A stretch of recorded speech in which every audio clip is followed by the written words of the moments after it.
Su intérprete le infunde vida con su aliento, y de ella emana el sonido etéreo que va directo a las fibras más sensibles de sus escuchas.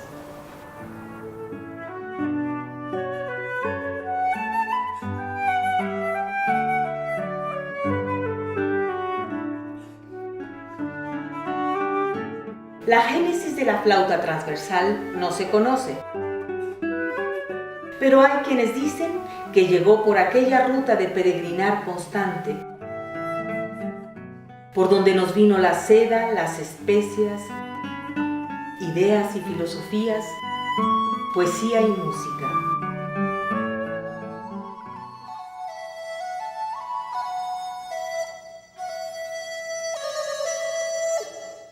Hay constancia de la existencia en China de una flauta de la que se dice podían escuchar tanto los vivos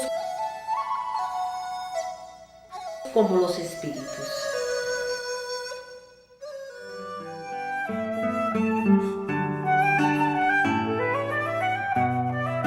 Contrario a lo que se pensaría, la flauta transversal no pertenece a los instrumentos aliento-metal, sino a la familia de aliento-madera y a la subfamilia de tubos de embocadura directa, donde los labios del intérprete y del artefacto musical se juntan dando como resultado una vorágine de sonidos en contienda con los silencios.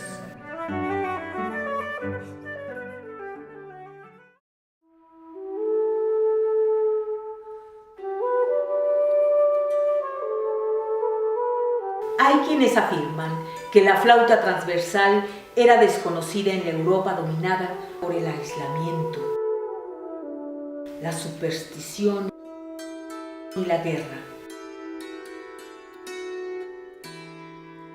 y que supieron de ella hasta la llegada del Imperio Bizantino, Estado cristiano que tuvo gran influencia cultural, económica y política en aquel continente. Pero no todo fue oscurantismo en este periodo. También hubo destellos de luz endulzados por el sonido de la flauta a partir del siglo XII. Momento en que aparece en ilustraciones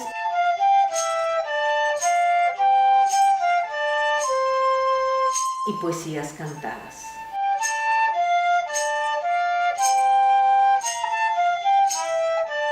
También hay evidencias de que se ejecutaba en la música cortesana del siglo XIII alemán, de ahí que adquiriera el nombre de flauta alemana, para distinguirla de sus predecesoras como la de pico, muy popular en esta época. Un siglo más tarde aparece en las bandas de guerra. Durante esa época y hasta el Renacimiento fue un instrumento construido en una sola pieza de madera que constaba de 6 agujeros digitales y un orificio de soplo, sin una forma estándar, ya que por entonces se carecía del concepto de armonía y no había un criterio unificado para la creación de instrumentos.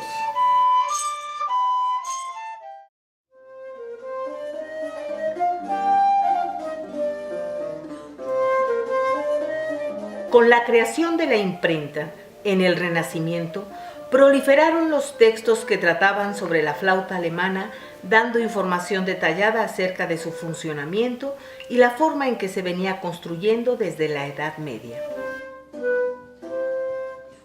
En el Tratado de Sebastián Bertun se describe una flauta de una sola pieza de madera cilíndrica, con agujeros muy próximos uno de otro y uno de soplo oval.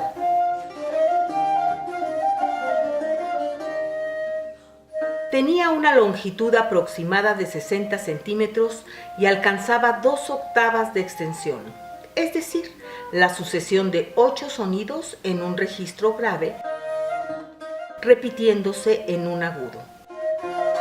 Su nombre en alemán era Zwerchpfeif, traducido como pífano, que se solía tocar con acompañamiento de tambor o bien doblando voces en las canciones. Poco después se construiría en 3 afinaciones distintas: la, re y sol, afectando su tamaño. Estos cambios fueron recogidos en los tratados de Martín Agrícola y de Michel Pretorius, quien además registra una flauta cuya afinación no determina.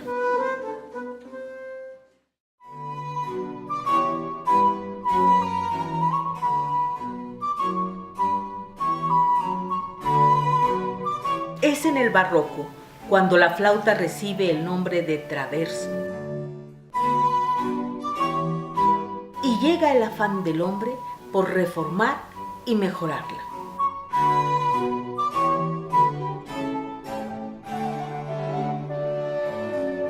Así, cada flautista introdujo en el instrumento las mejoras que le parecían oportunas, abriéndose un camino para la estabilización de sus mecanismos y sistemas. Además de comenzar a construirse con otros materiales aparte de la madera, como el marfil o la porcelana.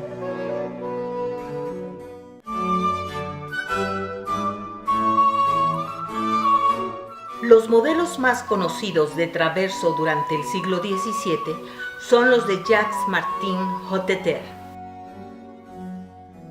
Este destacado intérprete, compositor y fabricante de traverso introdujo considerables cambios en el instrumento. En primer lugar, incorporó una llave, la primera que se añadió al instrumento, que permitió tocar un mi bemol grave con el meñique de la mano derecha. Además, hizo ligeramente cónica la flauta desde el cuerpo central del instrumento, dejando la cabeza cilíndrica, lo que influyó radicalmente en su timbre, mejorando su afinación. El traverso estuvo afinado en re y su tesitura abarcó 2 octavas, es decir, la sucesión de 8 sonidos en un registro grave, repitiéndose en un agudo, y una quinta o sexta, es decir, una continuación de 5 a 6 sonidos.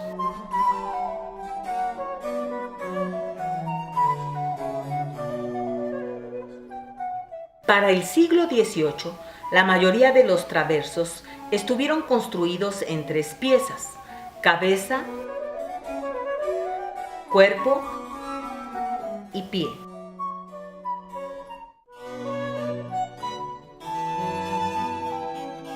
Hubo otras fabricadas en 4 secciones: cabeza, cuerpo central superior, cuerpo central inferior y pie, lo que permitió modificar la forma de cada pieza a fin de corregir afinaciones defectuosas. Otra ventaja de esta nueva flauta fue su posibilidad de alargarse o acortarse para afinar con otros instrumentos. Todas estas mejoras hicieron que los compositores volvieran sus ojos hacia el traverso. Si bien la flauta alemana del Renacimiento tenía la posibilidad de doblar la voz humana, en el barroco pasó a formar parte fundamental de la orquesta. Poco a poco, la flauta transversal fue desplazando a la de pico.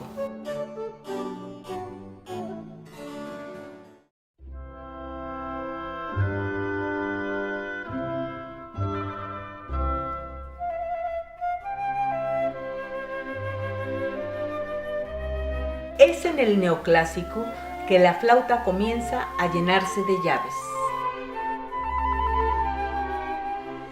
Alrededor de 1760 se perforaron 3 nuevos agujeros con sus respectivas llaves para producir las notas sol sostenido, si bemol y fa.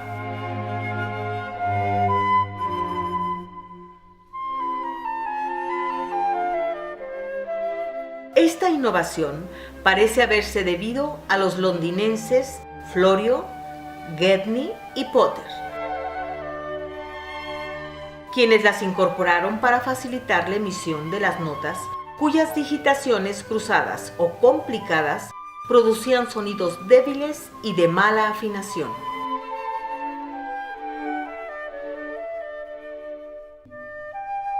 Se suscitó la intención de prolongar la tesitura 2 notas más graves con la incorporación de 2 nuevas llaves abiertas, Do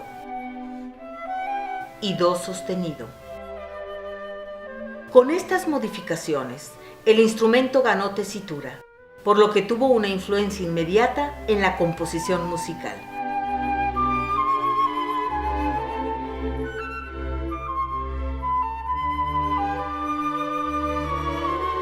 El siglo concluyó para la flauta con el prototipo de 8 llaves. En el siglo XIX, Claude Laurent equipó a sus flautas un rodillo que permitía al dedo meñique de la mano derecha resbalar para tocar con más rapidez el paso de Do a Do sostenido.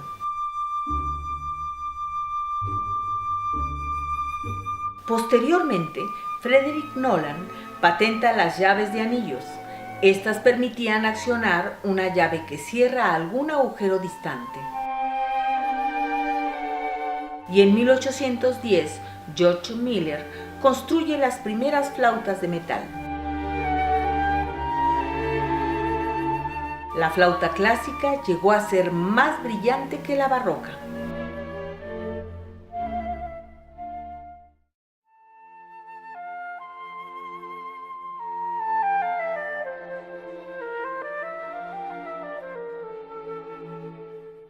Theobald Bohm, célebre músico de la corte de Baviera, construyó, utilizando muchas de las innovaciones precedentes, en 1832 el primer modelo de la flauta moderna.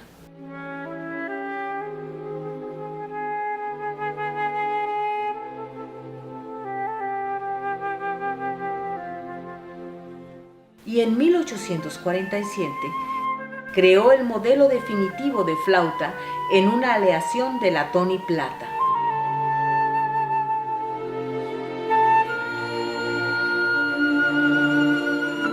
Con nuevas perforaciones, según principios acústicos. Todos cubiertos por llaves de platos cerrados.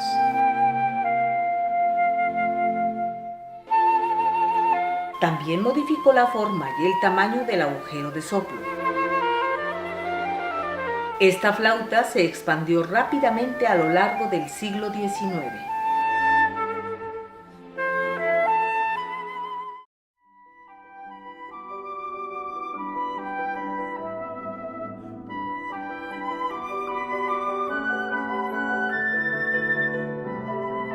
Durante el siglo XX, la flauta transversal solo tuvo adiciones o extensiones,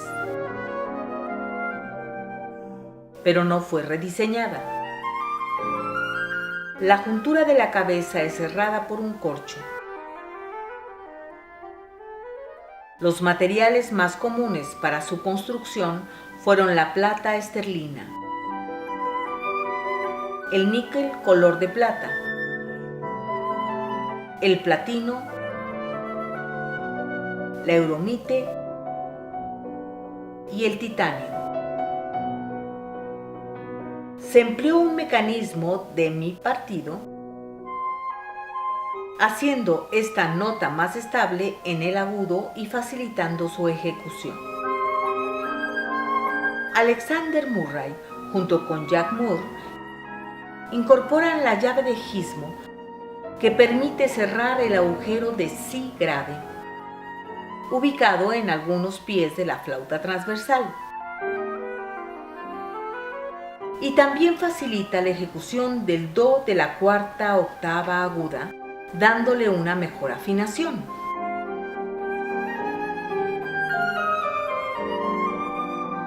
Esta flauta tiene un sonido más brillante y potente que las anteriores, con una afinación más precisa.